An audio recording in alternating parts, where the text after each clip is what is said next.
جہاد سے، شہادت سے، اتنے بڑے موقع سے اصل میں وہ سن چکے تھے کہ اللہ کا وعدہ ہے کہ حضور کو فتح ملے گی. انہوں نے کہا اب تو فتح کا موقع ہے، تو اب تو غنیمت حاصل کرنے کا وقت ہے نا، آپ پیچھے کیوں رہے؟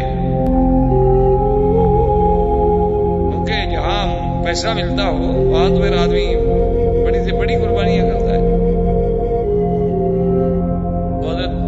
احتشام لکھانوی رحمۃ اللہ علیہ کبھی کبھی بطور لطیفہ سنایا کرتے تھے. وہ کہتے کہ یہ ہمارے بعض کاروباری لوگ جیسے میمن ہوتے ہیں، کاٹیا واڑی ہوتے ہیں، چنیوٹ کے شیخ ہوتے ہیں، پوری ہوتے ہیں، بڑے کاروباری بزنس مین لوگ ہوتے ہیں، لیکن خون میں کاروبار ہوتا ہے. تو انہوں نے کہا کہ لطیفے کے طور پہ کہ ان کا ایک آدمی مر گیا، اللہ کے دربار میں پیشی ہوئی تو ملائکہ نے کہا حضور اللہ میاں اس کے تو نیکیاں اور گناہ برابر ہو گئے، اب نیکیاں زیادہ ہوتی تو جنت میں جاتا، گناہ زیادہ ہوتے تو جہنم میں جاتا، اب یہ کہاں جائے، یہ تو برابر ہو گئے.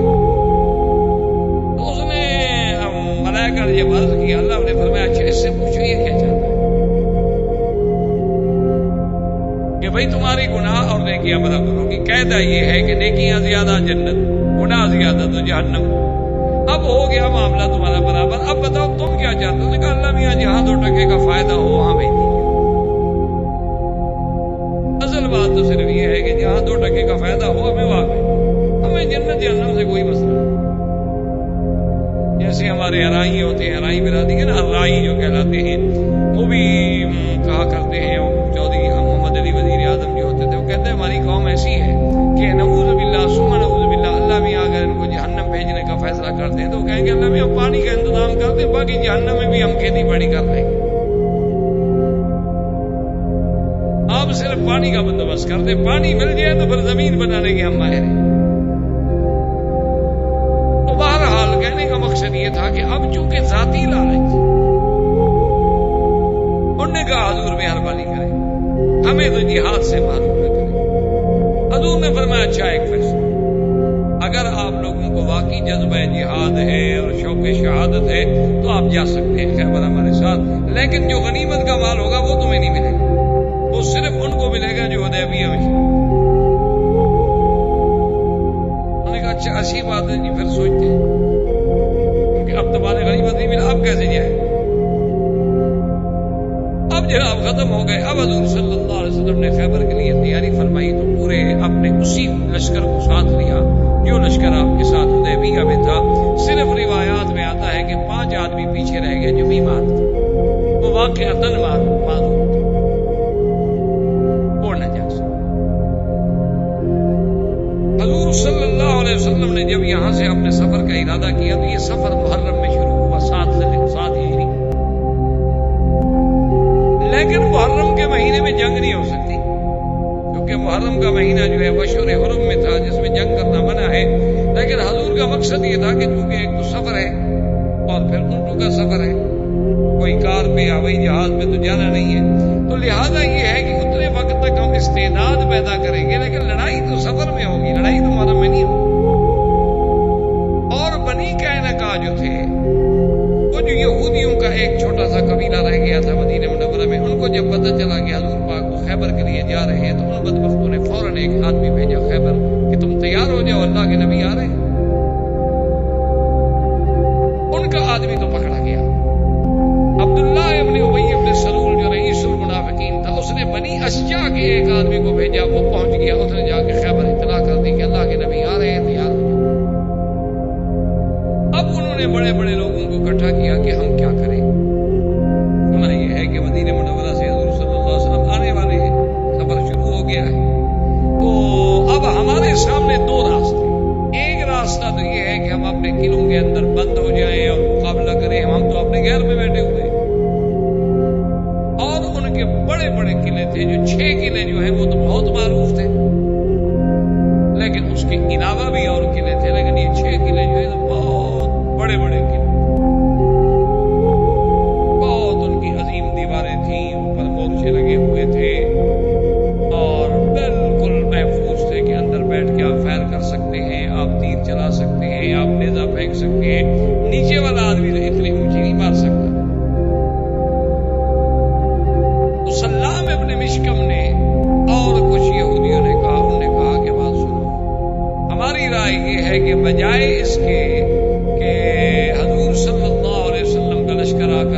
محاصرہ کر لے، ہم خود نکل کے حملہ کریں، ہمارے پاس طاقت ہے اور ہمیں پتہ لگا ہے کہ حضور کے ساتھ وہی 1400 آدمی ہے صرف۔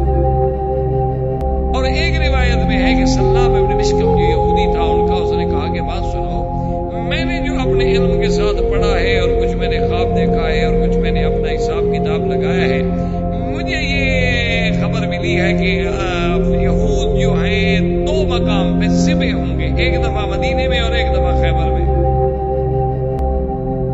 مدینے میں تو ہم ہو چکے بنی قریظہ، 700 مقاتل ذبح کر دیا گیا، اور اب یہ معلوم ہوتا ہے کہ ہمارا خیبر والا نمبر بھی آ رہا ہے۔ اس لیے بہتر یہی ہے کہ ہم ہجوم لڑیں، قابل مرنا ہی ہے، تمہاری عزت سے تمہارے۔ انہوں نے کہا اچھا اسی رائے پر غور کریں، ابھی تو بہرحال ان کو پہنچنے میں بھی 10-15 دن تو پہنچنے میں لگ جائیں گے، قافلہ چلتا ہے آہستہ آہستہ۔ انہوں نے اپنا آدمی بھیجا بنی غطفان قبیلے کے پاس، عیینہ بن حصن کے پاس، کہ بھی تم ہماری مدد کے لیے آؤ۔ اور بنی غطفان جو تھے ان کے پاس 4000 آدمی تھا، لڑاکا۔ اچھا یہ عیینہ بن حصن جو ہے، اس کو حضور فرماتے تھے احمق المطاع، یہ ہے تو بڑا احمق، لیکن اپنی برادری میں اس کی بات مانی جاتی ہے ایسا آدمی کہ اس کے کہنے سے 4000 آدمی مارنے کے لیے تیار ہو جاتا ہے، لیکن خود احمق ہے، کوئی اچھی بات سوچ نہیں سکتا۔ اس کو جب پتہ چلا تو اس نے کہا کہ ٹھیک ہے، یہودیوں کو خبر بھیجی کہ چونکہ آپ ہمارے حلیف ہیں، ہم تمہارے حلیف ہیں، تمہارے اوپر اگر چڑھائی ہوگی تو ہم آ رہے ہیں۔ حضور صلی اللہ علیہ وسلم کو پتہ چلا کہ اب یہ حالت تو بڑی مشکل ہو گئی ہے کہ آگے ہم جا رہے ہیں تو آگے تو لشکر ہوگا اپنا یہودیوں کا، اور غطفان پیچھے چلیں گے، اس کا مطلب ہے کہ ہم تو 2 لشکروں کے درمیان میں آ جائیں گے، پیچھے سے بنو غطفان کا 4000 لڑاکا اور آگے یہود۔ حضور صلی اللہ علیہ وسلم نے فرمایا اپنے صحابہ میں سے کون ہے جو مجھے یہ بتلائے کہ ہم چاہتے ہیں کہ شرق شمال کی طرف سے ہم حملہ کریں خیبر پہ،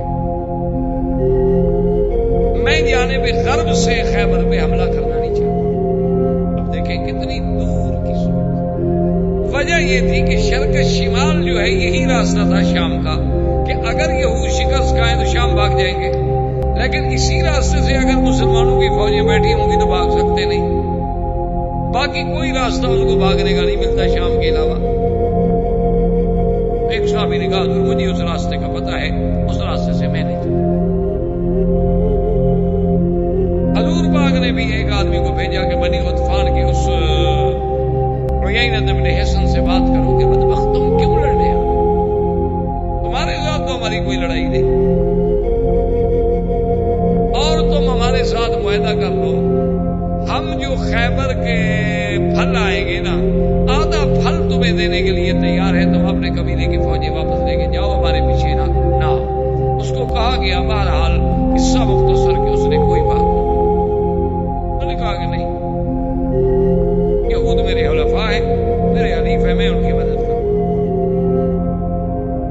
ابھی وہ خود تو پہنچ گیا، عیینہ بن حصن چکا تو گھوڑے پہ تھا، اس کے گھوڑے بڑے تیز رفتار تھے، خود تو اپنے 1-2 آدمیوں کے ساتھ خیبر میں پہنچ گیا، لیکن فوج اس کی ابھی جو لشکر تھا، اور 1000 کا لشکر لے کے آ رہا تھا، 4000 میں سے 1000 مسلح لے کے آیا، تو وہ ابھی پیچھے تھے کہ وہ راستے میں رات کو سوئے ہوئے ہیں کہ ایک آواز آتی ہے کہ یا بنو غطفان، او بنو غطفان اپنی عورتوں اور بچوں کی حفاظت کرو۔ اتنی زور کی آواز آتی ہے کہ سارا قبیلہ، سارا قافلہ سنتا ہے، ہڑبڑا کے اٹھتے ہیں، وہ کہتے ہیں اس کا مطلب یہ ہے کہ ہم ادھر نکلے ہیں اور مسلمان نے پیچھے ہمارے قبیلوں پر بھی حملہ کر دیا ہے، خیبر تو صرف 1400 آدمی جا رہا تھا۔ اس کا مطلب یہ ہے کہ ہمارے جو اصل آزمودہ کار لڑاکا لوگ تھے وہ تو حملے کے ادھر نکل پڑے، اور پیچھے بہرحال ہماری طاقت کمزور ہو گئی، تو مسلمان نے شاید حملہ کر دیا۔ انہوں نے کہا جی چھوڑو یہودیوں کو مرے، ہم اپنے بچوں کی تو فکر کریں۔ وہ جناب دوڑے واپس۔ اب وہ آواز کس نے دی تھی اس کا کوئی پتہ، اللہ کی طرف سے فرشتوں کو حکم ملا۔ وہ جب اپنے گھر پہ پہنچے، وہاں جا کے دیکھا بیوی بچے سب ٹھیک ٹھاک ہے، کھیتی باڑی اسی طرح ہو رہی ہے۔ انہوں نے کہا کوئی خوف نہیں،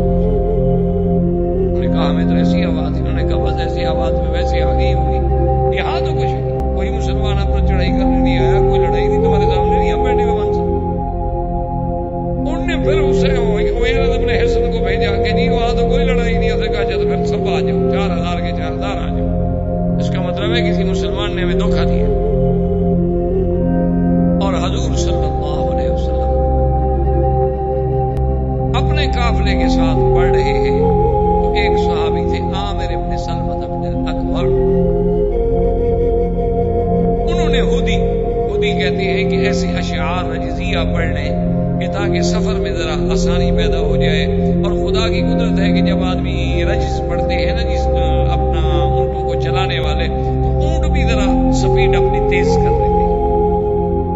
تو اس نے جب ہودی پڑھنی شروع کی تو اللہ نے ان کو ایسی آواز دی تھی کہ صحابہ کہتے ہیں کہ بالکل اونٹ جو تھے وہ تو تیز ہو.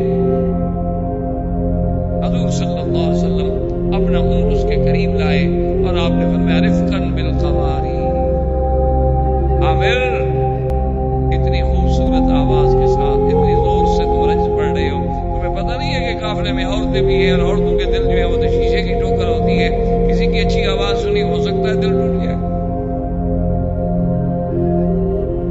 تو تم خود ہی پڑھو لیکن آہستہ آہستہ، اتنے زور کے ساتھ نہ پڑھو. اور پھر تمہاری آواز میں اتنا جادو ہے کہ انسان اونٹ جو ہے وہ بھی مائل ہو کے دوڑ رہے ہیں.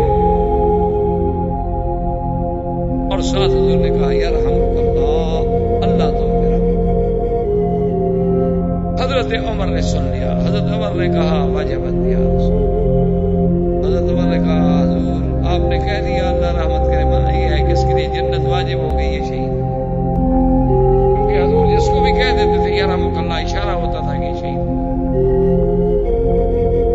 اس نے کہا حضور اگر آپ نہ کہتے تو ہم اس کی ہودی سے، اس کی آواز سے کچھ دیر تمتع کرتے، لیکن اب آپ نے فرمایا میری زبان سے جو بھی نکلتا ہے وہ اللہ کے حکم سے نکلتا ہے، میں اپنی زبان اپنے ارادے سے تو کچھ کہہ نہیں سکتا ہوں. تو خدا کی شان دیکھیں کہ جیسے حضور مبارک کے لفظ مبارک نکلے تھے سب سے پہلے شخص شہید ہونے والوں میں ہی عامر ابن سلمہ، عامر ابن سلمہ ابن الاکوع. سلمہ ابن الاکوع وہ ہیں کہ حدیبیہ میں جن سے حضور نے 2 دفعہ بیعت کی، یعنی ایک دفعہ بیعت کر گئے، حضور نے پھر بلائے کہ سلمہ بیعت کر دے گا. حضور پایا تو حضور میں تو بیعت کر چکا ہوں. حضور فرمایا پھر بیعت. کیونکہ سلمہ ابن الاکوع اتنا اللہ نے ماشاءاللہ قوت والا انسان بنائے تھے، یہ اتنی تیز رفتار آدمی تھا کہ ایک دفعہ قریش نے گھوڑے سوار ہو کے، گھوڑوں پہ سوار انہیں مقابلہ کیا لیکن یہ پیدل بھاگ گئے اسے، یعنی گھوڑے نہیں پکڑ سکے، اتنا تیز چلنے والا. ان کے بیٹے تھے عامر ابن سلمہ. اب اسی سے اندازہ کریں کہ لشکر صحابہ کا ہو، سرکار دو جہاں قیادت کر رہی ہوں، اور خودی رجز پڑھنے والا بھی صحابی ہو، کوئی وہاں آلات موسیقی بھی نہیں ہے، لیکن اس میں بھی حضور کہیں کہ عورتوں کے دل پہ چوٹ لگ سکتی ہے. اور یہاں تو ہمارے گھروں میں تو میرے خیال میں ہر وقت گانا ہی صرف عورتوں کے لیے ہوتا ہے، جی گھر میں بیٹھی ہیں بیچاری اکیلی کیا کریں. ہم تو جی ڈپٹی پہ چلے گئے نا، وہ اکیلے جو بیچاری بیٹھی ہے، آخر اس کے لیے بھی کوئی مشغولیت، کوئی مصروفیت، کیونکہ وہ تلاوت قرآن تو مشغولیت بن نہیں سکتی، حدیث کا مطالعہ بھی مشغولیت نہیں بن سکتی.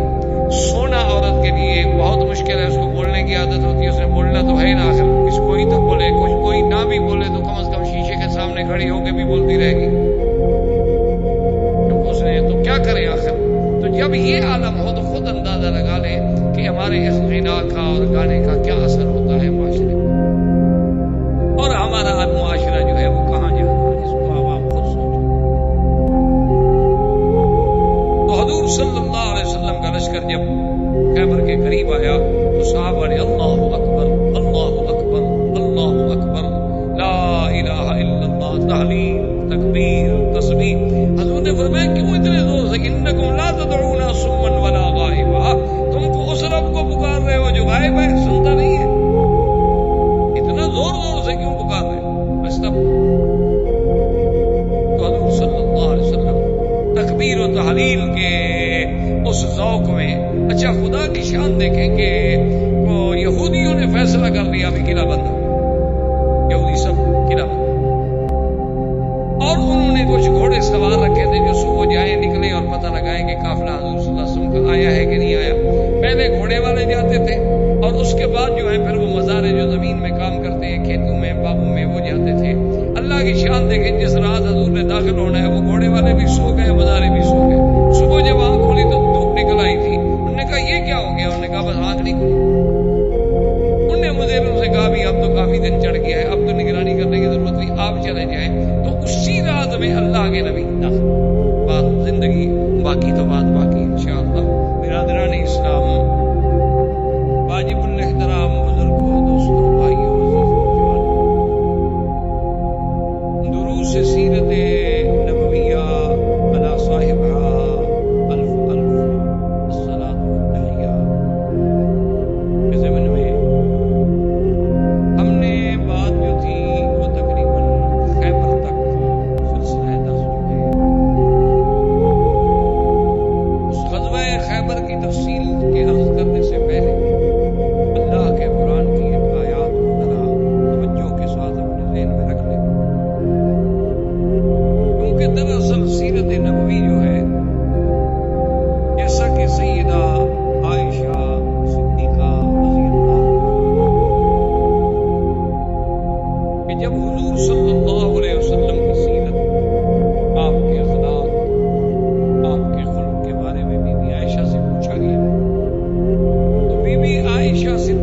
نے ایک جملے میں سرکار دو جہاں کی سیرت بیان کی.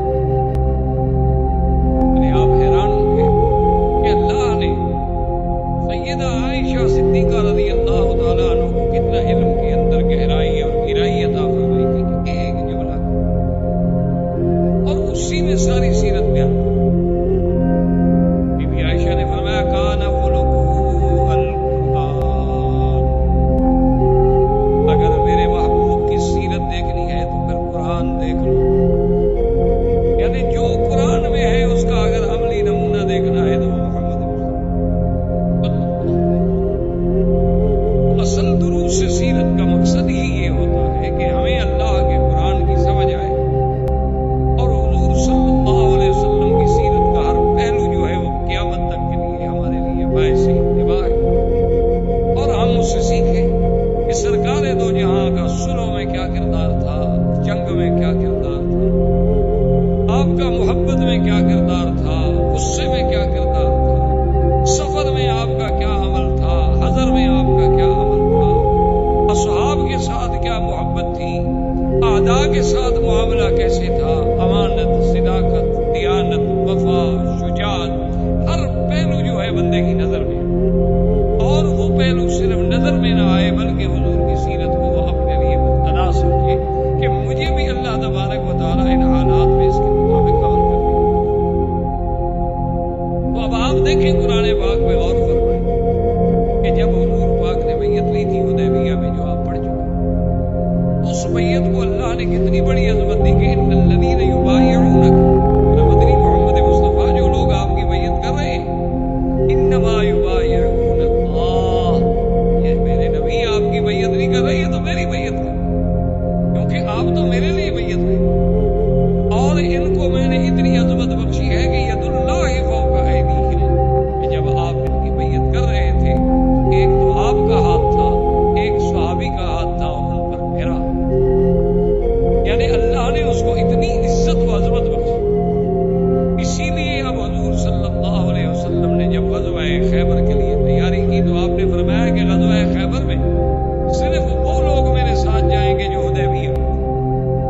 اب جو لوگ حدیبیہ میں نہیں آئے تھے، جو عرب رہ گئے تھے، ان کو پتا تھا کہ 1400 آدمی ہیں اور کوئی تیاری نہیں ہے اور مکہ جا رہے ہیں اور دشمن نے ان کو واپس تھوڑے آنے دینا ہے، تو ڈر کے مارے نہیں آئے تھے. اب جب پتہ لگا کہ حضور خیبر جا رہے ہیں اور ان کو یہ بھی سنائی خبر دے گئی کہ اللہ نے نبی سے خیبر کے فتح ہونے کا وعدہ بھی کر دیا، اللہ نے قرآن میں کہہ دیا ہے وَأَصَابَكُمْ فَتْحًا قَرِيبًا، ہم ایک بہت جلد آپ کو فتح نصیب کریں گے. تو اب وہ بھی آ گئے. اس کو قرآن نے ان الفاظ میں بیان فرمایا کہ سَيَقُولُ لَكَ الْمُخَلَّفُونَ مِنَ الْأَعْرَابِ شَغَلَتْنَا أَمْوَالُنَا وَأَهْلُونَا فَاسْتَغْفِرْ لَنَا.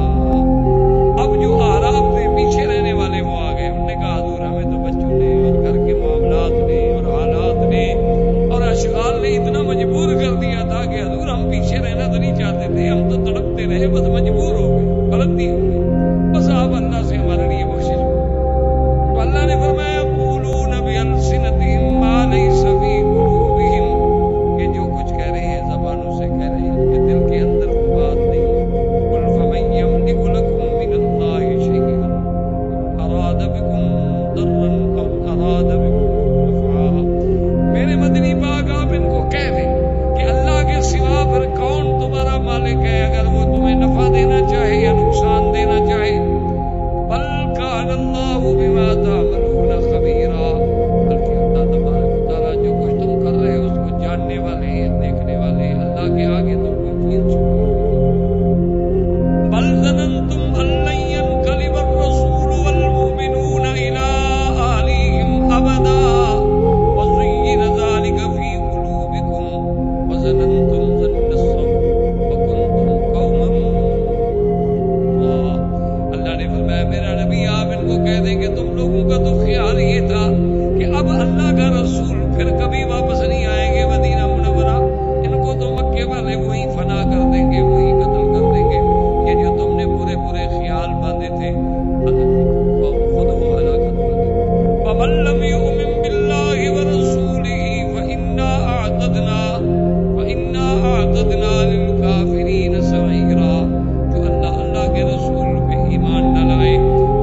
بھاگے جیسے حدیبیہ میں بھاگے تھے.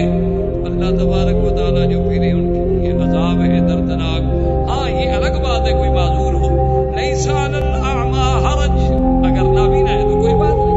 ولا علی الاعرج حرج، اگر کوئی لنگڑا ہے بیچارہ جی ہاتھ میں نہیں جا سکتا تو کوئی معذور ہے. ولا علی المریض حرج، اگر کوئی بیمار ہے غریب نہیں جا سکتا اس پر بھی کوئی گناہ نہیں. ومن یطع اللہ ورسولہ یدخلہ جنات تجری من تحتها الانہار ومن یتول یعذبہ عذابا علیما. اب اللہ نے پھر وہی کہا لقد رضی اللہ عن المؤمنین اذ یبایعونک تحت الشجرہ فعلم ما فی قلوبہم فانزل السکینۃ علیہم واصابہم فتحا قریبا.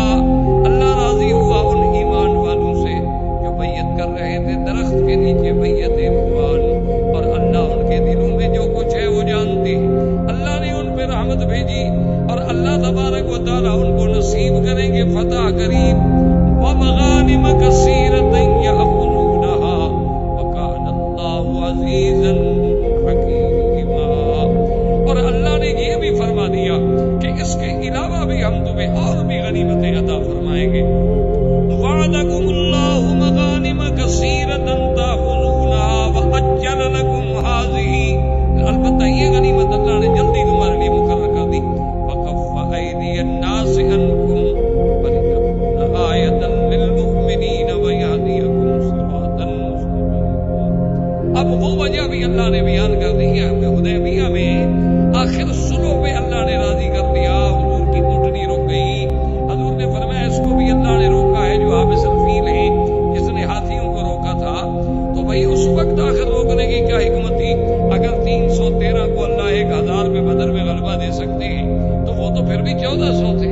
اس وقت بھی اگر اللہ فرشتے اتار دیتے لڑائی ہو جاتی، اللہ اپنے نبی کی مدد فرما دیتے، لیکن اس وقت لڑائی نہیں کرنے دی، شروع ہو گئی. وجہ کیا تھی وہ بھی بیان کر دی.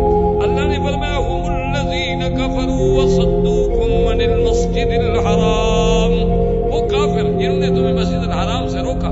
والہدی معکوفا ان یبلغ محلہ، جبکہ قربانی کے جانور بندے ہوئے تھے کہ اپنے حرم میں جا کے ذبح ہو جائیں. اللہ نے فرمایا ولولا رجال مؤمنون ونساء مؤمنات لم تعلموهم ان تطؤوهم فتصيبكم منهم معرة بغير علم ليدخل الله في رحمته من يشاء لو تزيلوا لعذبنا الذين كفروا منهم عذابا أليما.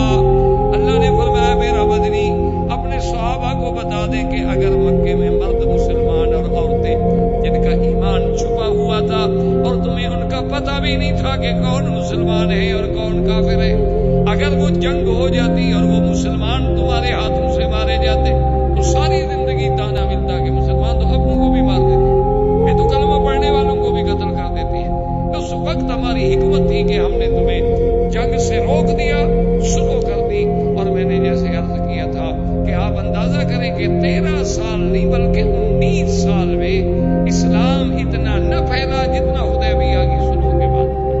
یعنی 19 سال میں تو 3000 آدمی مسلمان ہوتا ہے، صرف 2 سال صلح کے بعد 10,000 آدمی حضور صلی اللہ علیہ وسلم کے ساتھ فتح مکہ پہ جاتا ہے. تو یہ اس فتح کا مقام تھا.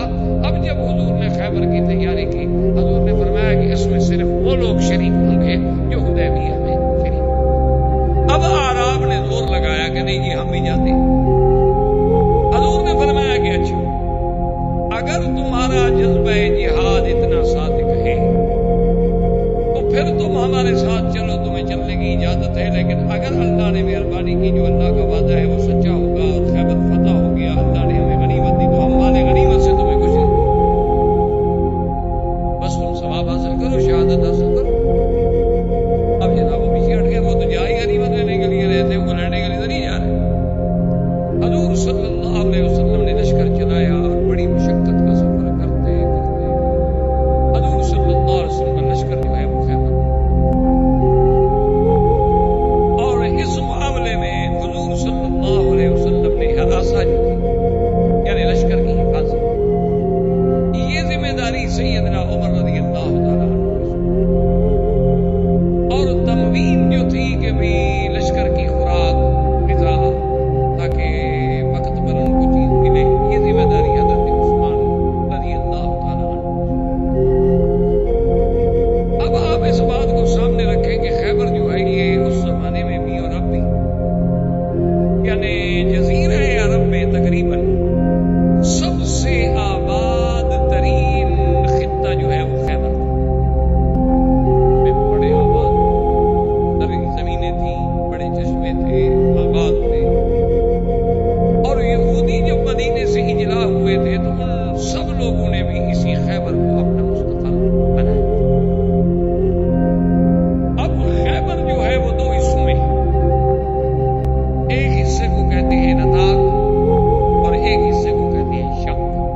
آپ نے دیکھا نا بابل عبد العزیز سے نکلے تو آپ کو سامنے ترکوں کے زمانے کا بنا ہوا ایک بڑا قلعہ کہ پہلے دور میں لڑائیاں جو تھی ہوتی تھی تیر کی، تلوار کی، نیزے کی، بھالے کی. تو اس دور میں بہت کم قسم کی بندوقیں بھی ہوتی تھی. تو یہ قلعے جو تھے یہ بڑی حفاظت کا ذریعہ تھے. اب آپ قلعے کے اندر بیٹھے ہیں تو آپ کو تیر تو نہیں لگ سکتا، آپ کو کوئی نیزہ بھی نہیں مار سکتا، اور آپ اس سوراخ سے دیکھ رہے ہیں اور وہیں سے بیٹھ کے آپ تیر مار سکتے ہیں. تو یہودی قوم جو ہے چونکہ یہ ابتدا ہی سے سرمایہ دار اور بڑی دولت مند قوم تھی، تو یہ جہاں بھی گئے انہوں نے بڑے بڑے قلعے بنائے تھے، بڑے بڑے برج بنائے تھے، تاکہ ان کے جو بادشاہ ہیں، ان کے جو وزراء ہیں، ان کے جو رائل فیملی کے لوگ ہوتے تھے، سردار ہوتے تھے، وہ سب ان بڑے بڑے قلعوں میں رہتے تھے. تو لداخ میں بھی قلعے تھے اور شکل میں بھی قلعے. اور ان مشہور قلعوں میں حصن سعد بڑا مشہور تھا. اسی طرح قلعت الزبیر بڑا مشہور تھا. قلعت النزار بڑا مشہور تھا. یہ ان کے بڑے بڑے قلعے، بڑے بڑے حصے. اسی طرح پھر اس سے تھوڑا اگر دور جائے تو وادی آتی تھی جس کو کہتے ہیں وادی منطقہ ام القری. یہ بھی ایک بہت بڑی آبادی تھی، بہت بڑی وادی تھی، اس میں یہود آباد تھے. اس کے ساتھ پھر ایک علاقہ تھا جس کو کہتے ہیں فدق، سونے فدق. یہ بھی یہودیوں کا علاقہ تھا، بڑے بڑے باغات تھے اور اس میں بھی ان کا تھا. اسی طرح ایک علاقہ تھا جس کو کہتے ہیں یہود تیمہ. یہ لوگ بھی یہود تھے اور اس علاقے میں بھی باغات تھے اور ان کے قلعے تھے. لیکن جو سب سے اہم جگہ تھی خیبر کی وہ شک اور نطاق تھا. اور اس میں جو اہم قلعے تھے وہ قلعہ اپنا ایک تو تھا حصن عامر، اور ایک تھا حصن السعد، اور ایک تھا اس میں حصن کتیبہ، اور ایک تھا اس میں قلعت الزبیر، اور ایک تھا اس میں قلعت النزار. یہ سب سے بڑی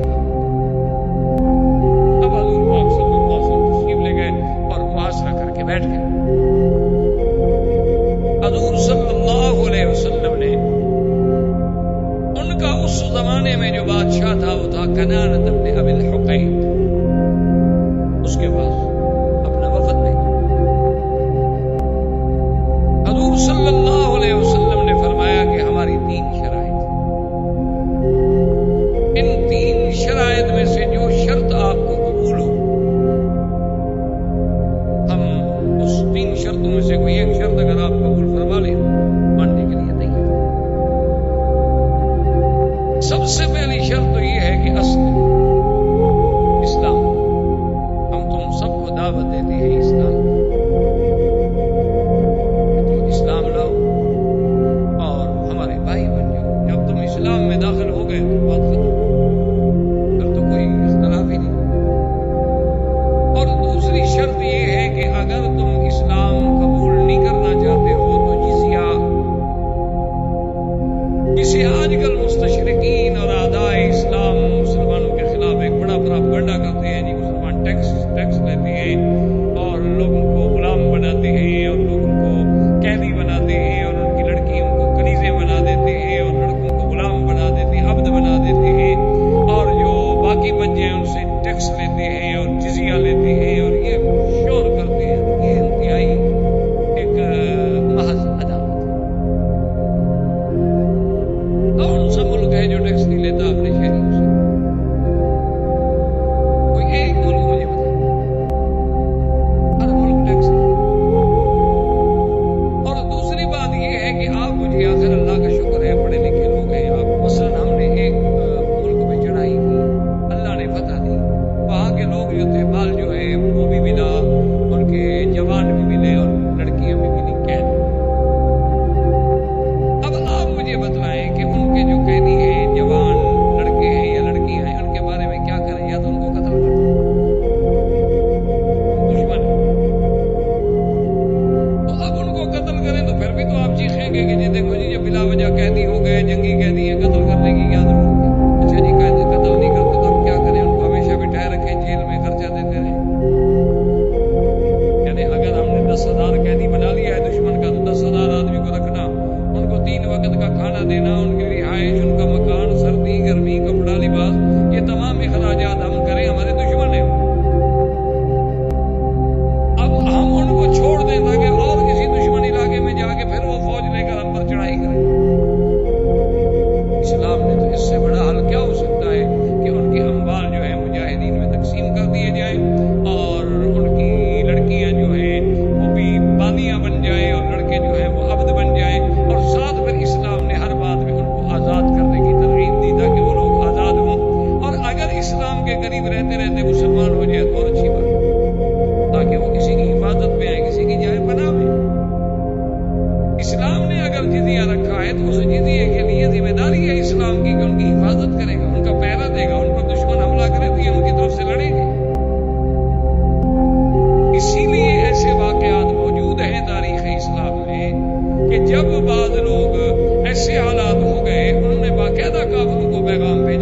ہم کمزور ہو چکے ہیں، ہمارے پاس اتنی لشکر نہیں ہے کہ ہم آپ کی حفاظت کر سکیں، لہٰذا جزیہ بند کر دو۔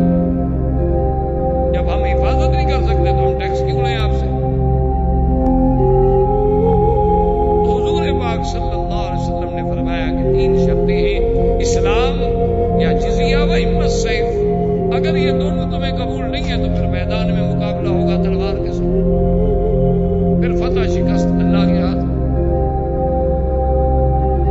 انہوں نے کہا، کافروں نے، یہودیوں نے، انہوں نے کہا کہ جی ٹھیک ہے، آپ کی باتیں ہمیں پہنچ گئی ہیں، ہمیں بھی ٹائم دیں، ہم غور کریں، ہم غور کرنے کے بعد جو حقیقت ہوگی، جو بات درست ہوگی، اس کے بارے میں ہم آپ کو مطلع کریں۔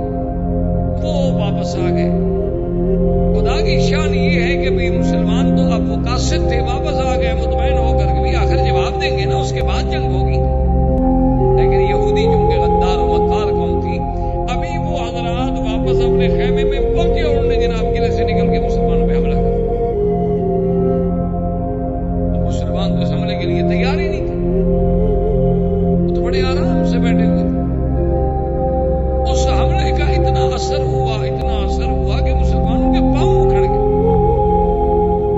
لیکن اللہ نے مہربانی کی کہ مسلمان بیدار ہوئے، مسلمان تیار ہوئے، پھر مقابلے پہ ڈٹ گئے، اور آخر یہ ہوا کہ جب شام کا وقت آیا تو یہودی جو تھے وہ اپنے لشکر کے ساتھ واپس قلعے میں چلے گئے اور قلعے میں داخل ہو کر قلعہ بند کر دیا۔ لیکن سب سے پہلا غدر جو تھا ان کا سامنے آ گیا کہ بھئی ہم نے وفد بھیجا ہے، آپ شرائط قبول کرتے ہیں یا انکار کرتے ہیں؟ اس کے بعد باقاعدہ اعلان جنگ ہوتا۔ محمود ابن مسلمہ ایک صحابی تھے، وہ اسی اسنا میں لڑتے رات ہو گئی، اندھیرا ہو گیا، تو وہ یہودیوں کے ایک قلعے کی دیوار کے نیچے جا کے تھک کے بیٹھ گئے۔ کہا تھوڑا سانس لے لوں اور چلا جاؤں۔ ان یہودیوں کو جو پتہ چلا تو ان کا ایک بہت بڑا ماہر جنگجو آدمی تھا جس کا نام مرحب تھا، یاسر مرحب، یہ بڑے ان کے مشہور۔ وہ مرحب باہر نکلا اور اس نے آگے تلوار سے حملہ کیا۔ محمود ابن مسلمہ جو تھے وہ بیچارے اتنی تلوار لگی، زخمی ہو گئے، اور زخمی حالت میں بیچارے وہاں سے بھاگے، لیکن اپنے خیمے اپنے کیمپ تک پہنچتے اور یہ سب سے پہلے شہید ہوئے جنگ میں۔ اسی اسنا میں بنو غطفان، وہ جن کے بارے میں آپ پہلے پڑھ چکے ہیں، جن کے سردار کے بارے میں حضور نے فرمایا تھا الاحمق المطاع، یہ ہے تو احمق لیکن ہے ایسا بے وقوف کہ اس کی لوگ مانتے ہیں۔ بارہ وہ اپنا لشکر لے کے نکلا کہ میں یہودیوں کو مدد کو پہنچوں، کیونکہ یہودی ہمارے حلیف ہیں۔ حضور صلی اللہ علیہ وسلم نے اپنا وفد بھیجا، آدمی بھیجا کہ بھئی تم عقل کرو، تمہارے ساتھ تو ہماری لڑائی نہیں ہو رہی،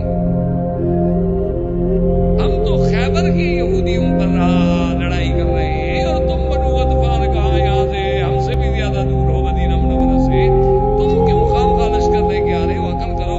اچھا چلو ایسا کرو کہ تمہارے ساتھ ہم فیصلہ کرتے ہیں کہ آدھا پھل جو ہے اللہ نے ہمارا خیبر ہمیں فتح کر دیا، تو سال میں جو پھل ہوگا آدھا تمہارا آدھا مسلمانوں کا، لیکن تم اپنا لشکر لے کے واپس۔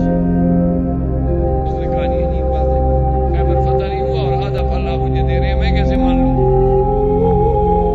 انہوں نے کہا اچھا بھی اگر خیبر فتح ہو گیا، آخر معاہدے میں تو رسک لینی پڑتی ہے نا، ہم تمہیں پورا خیبر کا 1 سال کا پورا پھل دیں۔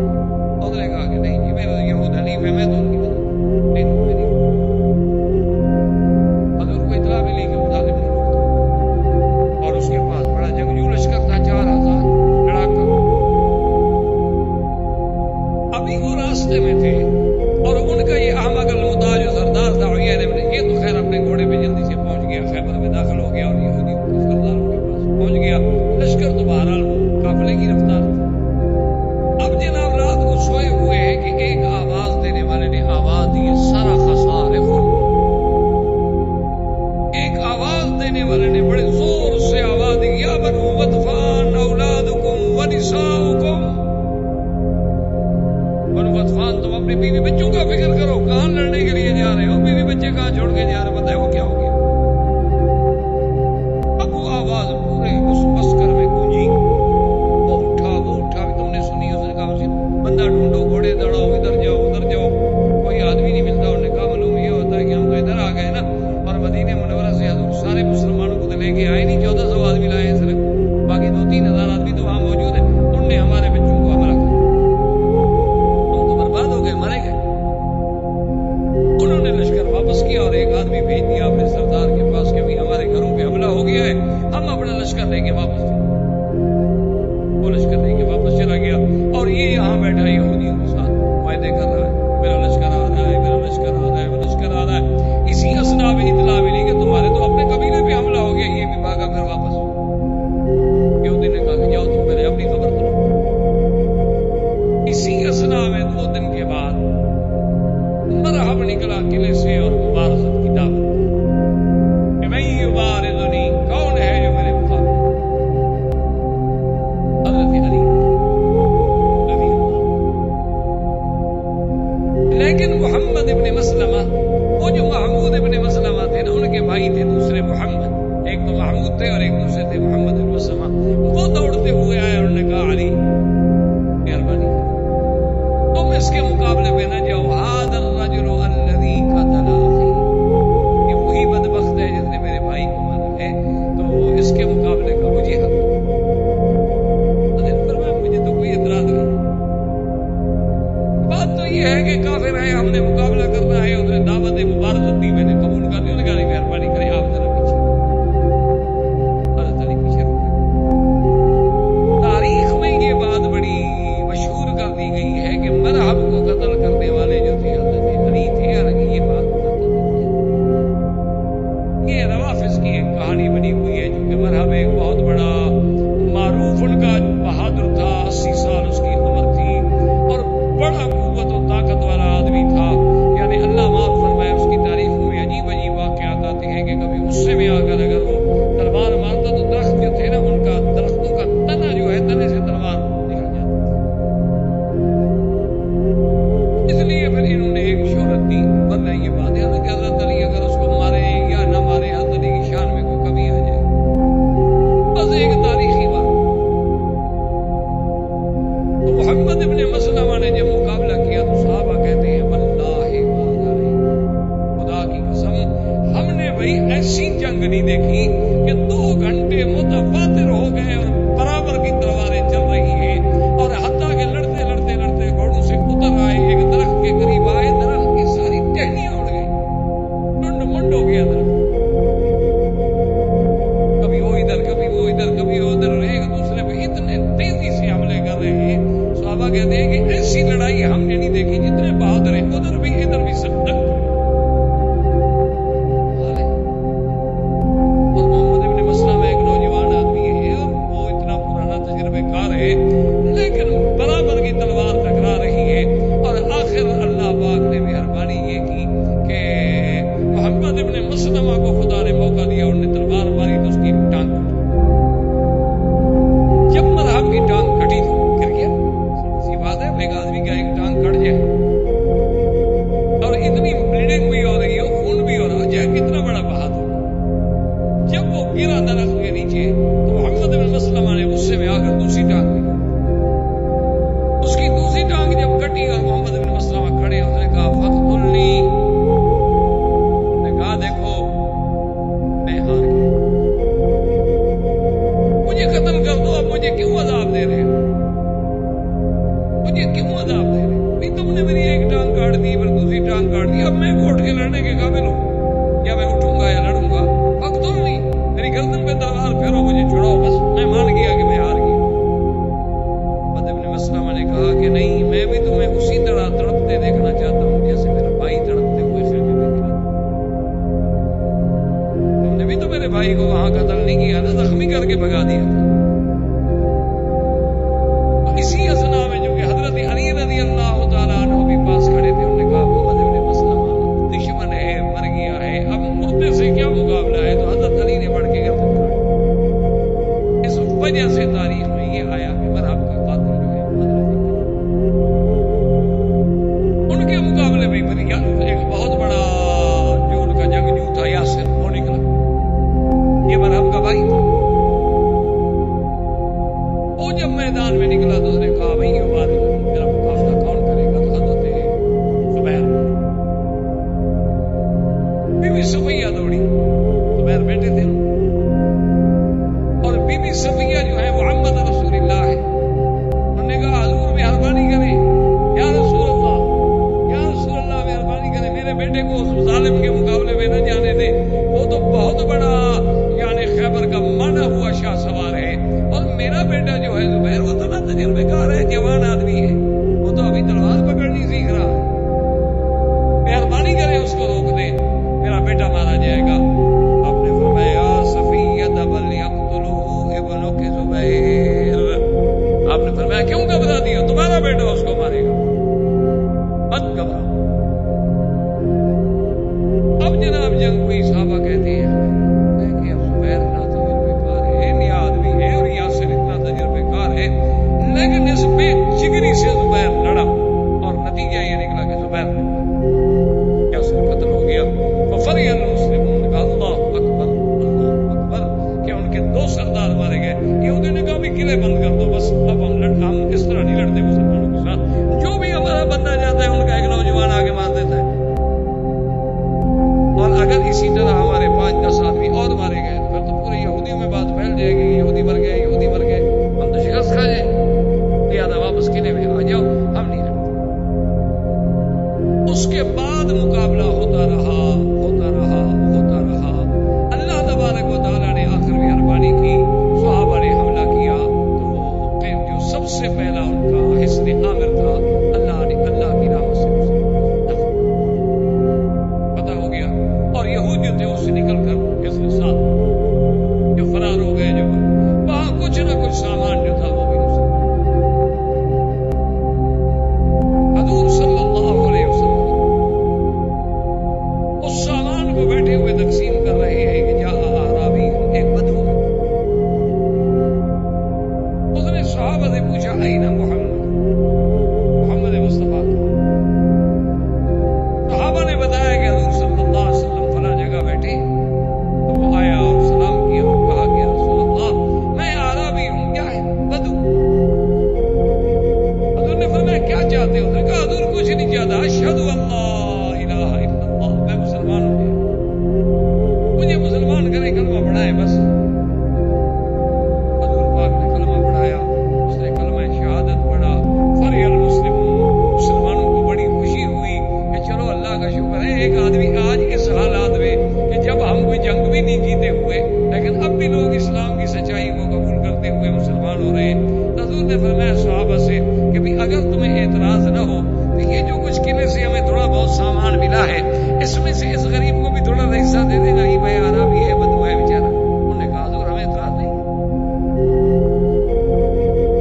حضور نے فرمایا اچھا اس کو سامان دے دو، وہ کھڑا ہو گیا، انہوں نے کہا واللہ ما جئت، انہوں نے کہا حضور پاک میں اس کے لیے نہیں آیا تھا کہ مجھے مال غنیمت مل جائے گا، مجھے کوئی سامان مل جائے گا، میں تو اس لیے آیا ہوں اقتل فی سبیل اللہ فی نہری ھذا، میں تو اس لیے آیا ہوں کہ اللہ کے راستے میں یہ میری جگہ کٹے اور میں شہید ہو جاؤں، میں تو شہادت کی موت کے لیے آیا ہوں۔ حضور نے فرمایا ان صدقت صدق اللہ، اگر تم سچے ہو تو اللہ پر تمہیں سچا ہے۔ اب دوسرے دن جب جنگ شروع ہوئی تو مقابلے میں کھڑے، ٹھیک وہاں سے یہودیوں نے تیر مارا اور اسی جگہ اس کو تیر لگا جہاں انگلی رکھی اور شہید ہوا۔ صحابہ اٹھا کے حضور نے فرمایا ہوا یہ وہی آدمی ہے جو اگلے دن کہہ رہا تھا؟ انہوں نے کہا ہاں حضور یہ وہی آدمی ہے، جہاں انگلی رکھی تھی وہی تیر لگائے۔ آپ نے فرمایا واللہ قتل شہیدا وانا شہید علیہ، یہ اللہ کے راستے میں شہید ہوا اور محمد اس کا گواہ ہے۔ صحابہ کہتے ہیں خدا کی قسم ہم نے تمنا کی کہ اے کاش اس کی جگہ آج ہم ہوتے۔ یہی وہ راز ہے میرا بھائی جو مسلمانوں کو اللہ نے عظمت دی ہے، جو کفر کو سمجھ نہیں آ سکتا۔ ابھی 1400 سال گزر گئے، ہم ایمان کے اضعف اضعف اضعف ترین حالت سے بھی نیچے گرے ہوئے، ہمارے اندر نہ وہ ایمان ہے، نہ وہ اسلام ہے، نہ صداقت ہے، نہ دیانت ہے، نہ امانت ہے، صرف نام کے مسلمان ہیں۔ لیکن آج بھی اگر آپ دیکھیں اخبارات کھول کے دیکھیں کہ لاکھوں کا لشکر ہے، منظم ہے، قوت ہے، طاقت ہے، ایئر فورس ہے، مقابلے میں کون ہے جی؟ مجاہد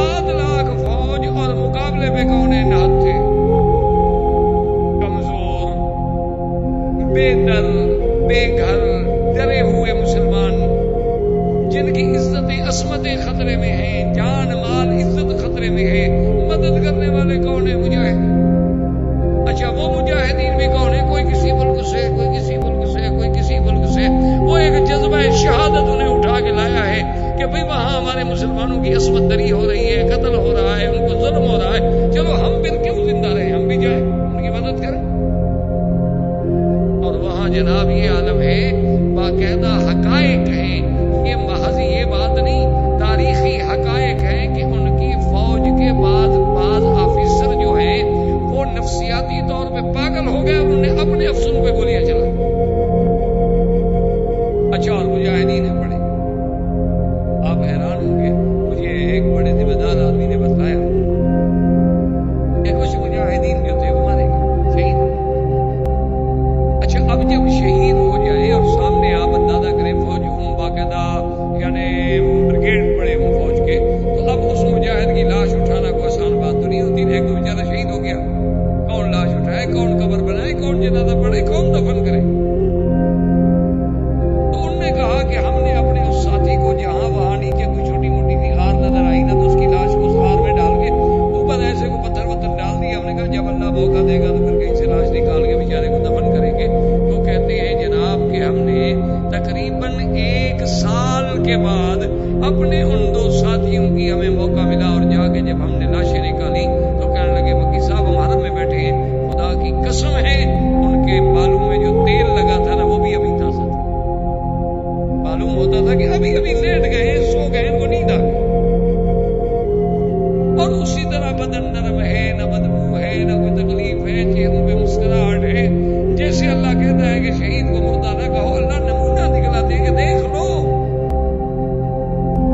کہا جی ہم لے گیا، پھر جا کر ہم نے باقاعدہ دفن کیا۔ تو میرے کہنے کا مقصد یہ تھا کہ یہ وہ جو جذبہ ہے، یہ جو مسلمان کے پاس، اسی لیے آپ دیکھ لیں کہ سپر پاور ہے، بڑی بڑی قوتیں ہیں، بڑی بڑی طاقتیں ہیں، خلاؤں کو مسخر کر لیا ہے۔ وہ جب جانتے ہیں کہ مسلمانوں کے پاس کچھ نہیں ہے، کمزور ہے، سب کچھ ہے، کیا وجہ ہے کہ ساری قوتیں اسی مسلمان کے خلاف لڑنے مرنے پر تیار کھڑی ہیں؟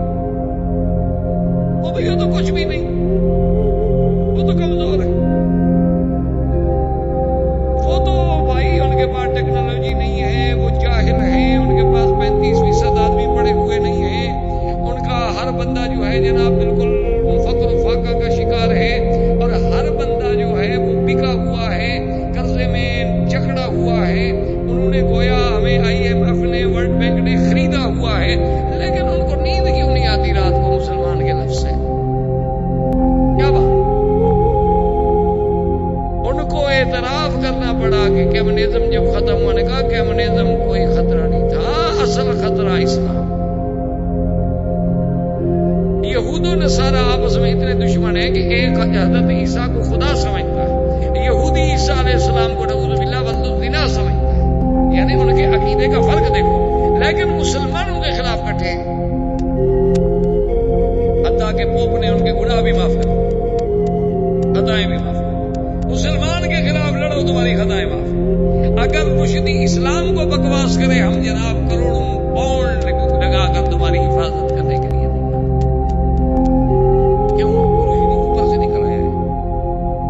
سونے کے قلم سے لکھتا ہے، رشدی کی کتاب لکھی ہوئی جو ہے اس میں کوئی ہیرے اور موتی اور ٹانکے جڑے ہوئے ہیں، صرف یہ ہے کہ اس نے مسلمان کہلا کر اسلام کو ٹوکا ہے، مسلمان کہلا کر حضور کی ذات پہ اعتراض کیا، ازواج مطہرات پہ اعتراض کیا۔ اب دشمن کہتا ہے چلو یار کوئی ایک تو ایسا نکل آیا نا جو مسلمان کہلاتا ہے اور پھر بھی اسلام کو تکلیف پہنچاتا ہے، بس ہمارے لیے تو یہ ہیرو ہے، وہ تسلیمہ نسرین ہو، وہ جناب رشدی ہو، وہ جناب پاکستان کے عیسائی ہوں توہین رسالت کرنے والے، ان کے لیے ہماری حکومتیں ایئرپورٹ پہ کھڑی ہوتی ہیں، ڈالروں کے چیک ساتھ ہوتے ہیں، ویزے پہلے لگے ہوتے ہیں، دوسرے ملک میں باقاعدہ ہوٹلوں میں کمرے بھی بک ہوتے ہیں، کیوں کہ حضور کو بکواس کیا ہے، عیسائی خوش ہو گیا اور ہم نے انہیں خوش کرنا ہے۔ یہ سارا کیوں ہوا؟ وجہ ہمارا ایمان ہے۔ آج بھی آپ ابو داؤد، آج بھی آپ حدیثوں کی کتابیں کھول کے دیکھ لیں، حضور نے فرمایا بہت جلد ایک وقت آئے گا جب پانی پہ لڑائی، اب آنے والی جنگیں دیکھ لیں پانی پہ، حضور نے فرمایا پانی پہ لڑائی ہوگی اور یہود و نصارہ کی پوری قوتیں ایک طرف ہوں گی اور مسلمان ایک طرف ہوں گے، لیکن حضور نے فرمایا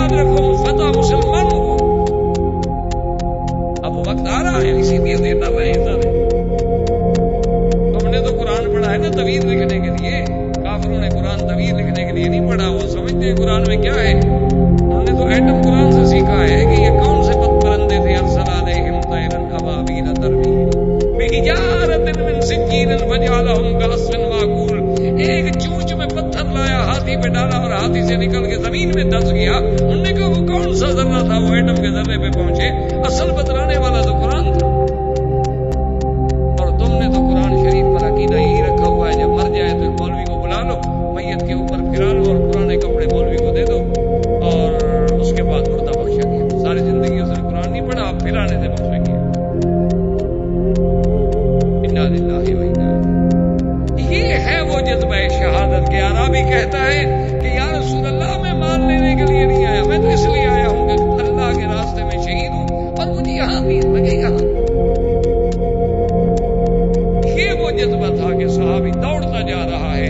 ایک صحابی نے کہا بھی استجر، نے کہا کیا استجر؟ انی لاجد ریح الجنت من قبل احد. مجھے تو جنت کی خوشبوئیں آ رہی. یہ تھا وہ جذبہ. حضور صلی اللہ علیہ وسلم نے محاصرہ برقرار رکھا. آخر ایک رات حضور نے اعلان کیا لأعطین الرایۃ غدا رجلا یحب اللہ ورسولہ ویحبہ اللہ ورسولہ. کل میں ایک ایسے آدمی کو جھنڈا دوں گا جو اللہ کے رسول کو محبوب رکھتا ہے اور اللہ کا رسول اس کو محبوب رکھتے ہیں. اللہ کے رسول کو تو سب محبوب رکھتے ہیں. بڑی شان تو یہ ہے کہ جس کو اللہ محبوب رکھے. صحابہ کہتے ہیں ہمیں ساری رات نیند نہیں آئی، پتہ نہیں وہ جھنڈا کس قسمت کو ملتا ہے. صبح کی نماز کے بعد حضور نے فرمایا این علی، علی کہاں ہے؟ کہا حضور فی عینیہ رمد، اس کی تو آنکھوں میں تکلیف ہے، وہ تو خیمے میں نماز پڑھ رہے ہیں، وہ چل نہیں سکتے. فرمایا فاتح علی، علی کو لے. حضرت علی رضی اللہ تعالیٰ عنہ فرماتے ہیں اب حضور کا حکم تھا، میں انکار تو نہیں کر سکتا تھا. دو آدمیوں کے کندھے پہ میں نے ہاتھ رکھے، مجھے زمین نظر نہیں آتی تھی، میری آنکھوں میں اتنی تکلیف تھی میں دیکھ نہیں سکتا تھا. حضور کے سامنے آیا، آپ نے فرمایا علی. کہا حاضر یا رسول اللہ. کہا میں نے فیصلہ کیا ہے کہ یہ قلعہ جو ہے ساتھ فتح نہیں ہو رہا، اس کا جھنڈا دو. حضور میری تو جان بھی حاضر ہے، میں تو دیکھ نہیں سکتا، آپ کے سامنے بیٹھا ہوں، آپ دیکھ رہے ہیں. اور پھر میں ادھر یا علی قریب ہو جاؤ. حضور نے اپنا لعاب دہن نکالا، اپنے ہاتھوں پہ رکھا اور اس کے بعد حضرت علی کی آنکھوں پہ یوں پھرا. حضرت علی رضی اللہ تعالیٰ فرماتے ہیں کہ بس وہ ہاتھ اٹھانے کی دیر تھی. واللہ کأنی ما اصبت شیئا، خدا کی قسم مجھے کبھی تکلیف ہوئی نہیں تھی. حضور صلی اللہ علیہ وسلم کے ہاتھ لگنے سے تو حضرت علی رضی اللہ تعالیٰ فرماتے ہیں ایسے ہو گیا کہ میں نے سمجھا کہ مجھے کبھی تکلیف ہوئی نہیں آنکھوں میں. حضرت علی نے جھنڈا ہاتھ میں لیا، اللہ نے مہربانی کی کہ قلعہ ساتھ ہوتا ہو گیا. اب یہودی بھاگے اور قلعہ طلعت الزبیر جو تھا وہ پہاڑ کے، اور وہ قلعہ اتنا محفوظ تھا کہ اس تک پہنچنا، اس کو توڑنا، فتح کرنا بہت مشکل تھا. لیکن قلعہ ساتھ جب فتح ہوا تو اس میں منجنیق، دبابات، یہ چیزیں جو تھیں یہ کیا ہے؟ تو جو یہودی قید ہوئے انہوں نے کہا حضور یہ منجنیق ہے. جب قلعہ توڑا جاتا ہے تو ان کو دور لگا کے اس کے ذریعے پتھر پھینکے جاتے ہیں تاکہ وہ دیوار ٹوٹ جائے. تو اور یہ دبابات ہیں کہ اس کا آگے جو ہے وہ چمڑا لگا ہوتا ہے اور باقاعدہ اس کے اندر جو ہے آدمی ہوتے ہیں اور یہ سیڑھی کی طرح اونچا بھی ہو سکتا ہے تاکہ اگر دشمن تیر مارے تو وہ رک جاتا ہے. وہ بندے تو اندر بیٹھے ہوئے ہیں، جب دیوار کے قریب پہنچ جاتے ہیں تو اس کو اونچا کر دیتے ہیں. پھر یہ سیڑھی کا کام دیتا ہے کہ آدمی قلعے کی دیوار پہ چڑھ جاتے ہیں. تو انہوں نے فرمایا یہاں قلعے تو تمہارے ہیں، یہ تم لوگ کیوں بنا رہے تھے؟ ہتھیار اتنے بنائے ہوئے دبابات اور منجنیق. انہوں نے کہا جی یہ تو مدینے پہ چڑھائی کا انتظام ہو رہا تھا. اچھا ٹھیک ہے. اب جب قلعۃ الزبیر پر جا کے مسلمانوں نے محاصرہ کیا، خدا کی شان دیکھیں، ایک آدمی اس کا نام تھا غسان، یہودی. وہ چوری چپکے سے اس نے کہا مجھے بتاؤ حضور کہاں ہے؟ صاحب نے بتایا. وہ آگے اس نے کہا یا محمد، اگر آپ سمجھتے ہیں نا کہ قلعہ الزبیر جو ہے یہ فتح ہو جائے گا، یہ قلعہ فتح نہیں ہو سکتا. پہاڑ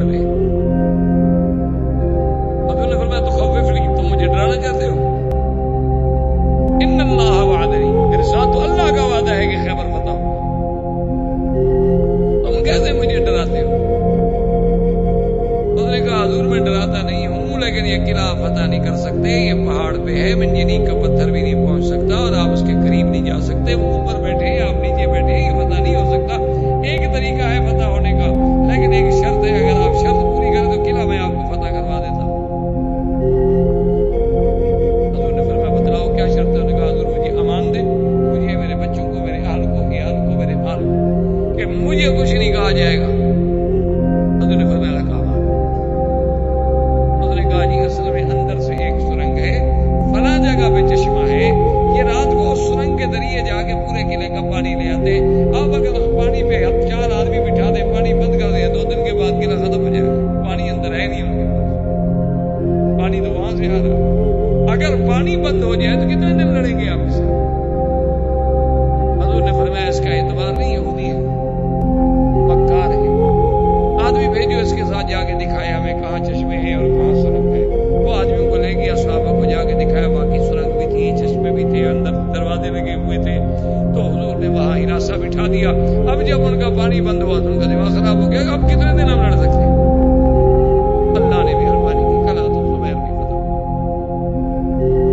اب وہ اس سے آخری دوسرے حصے کے قلعۃ النزار میں آ گئے اور تمام یہودیوں کے بیوی بچے اہل عیال سب قلعۃ النزار میں، مسلمانوں نے اس کا محاصرہ کیا، اللہ نے مہربانی کی، وہ قلعہ بھی فتح۔ اور اسی قلعے میں صفیہ بنت حیی ابن اخطب، وہ جو یہودیوں کا بڑا سردار تھا، اس کی بیٹی، اور زوجتا کنانۃ ابن ابی الحقیق، ان کا جو بادشاہ تھا یہودیوں کا خیبر میں، اس کی یہ بیوی، یہ بھی قیدیوں میں آئی۔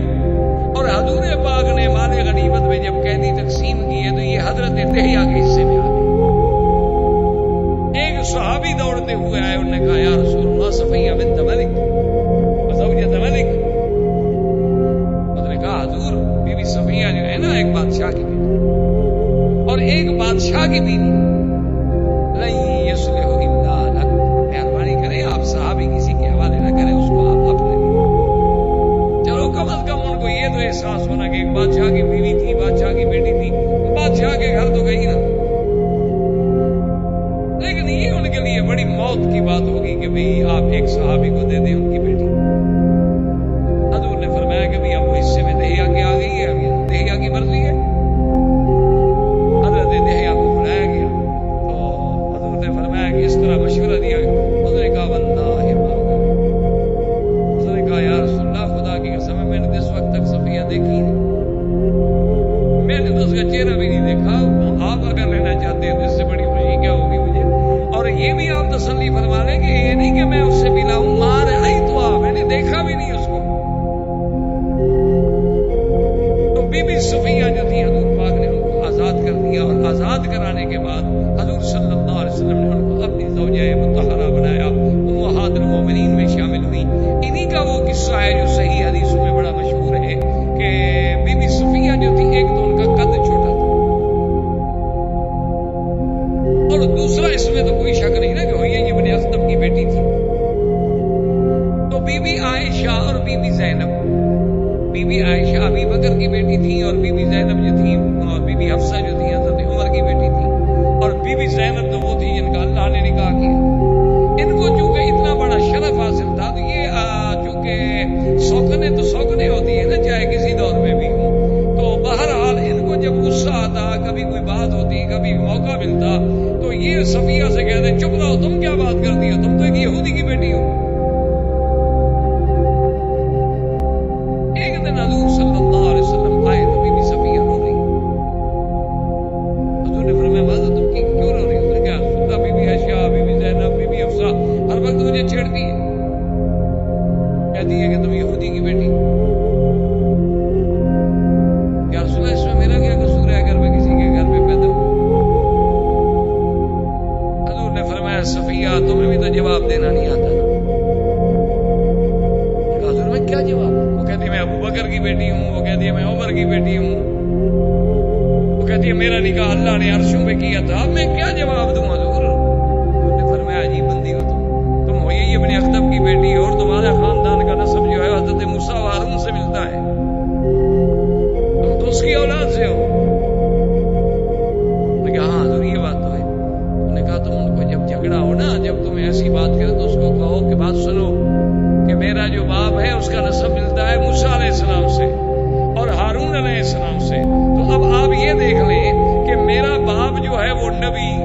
اور میرا چاچا جو ہے وہ بھی نبی، اور اس کے بعد یہ بھی دیکھ لیں کہ میرا خامد جو ہے وہ بھی نبی، تم زیادہ سے زیادہ ابو بکر کی بیٹی ہو، کوئی نبی کی بیٹی تو نہیں ہونا۔ تو چند دنوں کے بعد پھر جب جھگڑا ہوا تو بی بی سمیہ کو جب انہیں دادا دیا، اس نے کہا کہ انا بنت النبی وزوجۃ النبی المصطفیٰ، میں دو نبیوں کی بیٹی ہوں، موسیٰ و ہارون کی بیٹی ہوں اور محمد رسول اللہ کی بیوی ہوں، اور تم کیا ہے؟ ابو بکر کی بیٹی ہو، عمر کی بیٹی ہو، زیادہ سے زیادہ اور کیا ہے؟ تو کوئی نبی تو نہیں ہے نا، بڑی شان بھی ہو۔ اب ان کے پاس کوئی جواب نہیں، کیا جواب دے بی بی سمیہ کا؟ حضور صلی اللہ علیہ وسلم آئے، دیکھا کہ بی بی عائشہ اور بی بی حفصہ دونوں نے منہ جناب جھکایا ہوا ہے اور غصے میں ہے، تو انہوں نے فرمایا ماں بیگم کیا ہو گیا تمہیں، کیا بات ہے، کیوں اداس؟ انہوں نے کہا حضور اللہ نے آپ کو دین کے لیے بھیجا ہے، آپ بیویوں کو جھگڑا کرنا بھی سکھلاتے ہیں، اللہ نے تو آپ کو دین کے لیے بھیجا ہے، آپ نبی ہیں، رسول ہیں، آپ بیوی کو جھگڑا سکھلاتے ہیں، یہ صفیہ کی طاقت نہیں کہ جواب دے سکے، یہ آپ نے سکھلایا ہے۔ تو انہوں نے فرمایا جب تم اس کو تانا دیتی ہو بنت یہودیہ کا، وہ کس نے سکھلایا تھا؟ اگر میں نے اس کو سکھلایا ہے تو میں نے سچ سکھلایا ہے یا غلط سکھلایا ہے؟ تو یہ وہ صفیہ تھی رضی اللہ تعالی عنہا جو حضور صلی اللہ علیہ وسلم کی بیوی بنی، اور خدا کی شان یہ ہے کہ ایک دن انہوں نے اس کہا کہ حضور میں ابھی کنت صغیرۃ، میں ابھی چھوٹی سی تھی اور اسلام میرے دل میں داخل ہو چکا تھا۔ پھر وہ کیسے؟ اس نے کہا جب مدینے سے نکالے گئے ہمارے چاچا بھی اور وہ یہ ابن اخطب بھی، میرا باپ بھی، اور سب ہم جلا وطن ہوئے اور خیبر کی طرف جا رہے تھے، راستے میں جب بیٹھے تھے تو بات چل نکلی، میں چھوٹی سی بچی تھی اور میں ساتھ خیمے کے بیٹھی ہوئی مٹی سے کھیل رہی تھی کہ میرے باپ سے چاچا پوچھنے لگے کہ یہی ایک بات تو بتاؤ، تم بڑا مطالعہ کرتے ہو تورات کا، جو ہونا تھا وہ تو ہوا، لیکن یہ بتاؤ کیا یہ محمد مصطفیٰ اللہ کا سچا نبی ہے؟ اللہ کا سچا نبی۔ احباب کرام، اس کے بعد اب آپ اس مبارک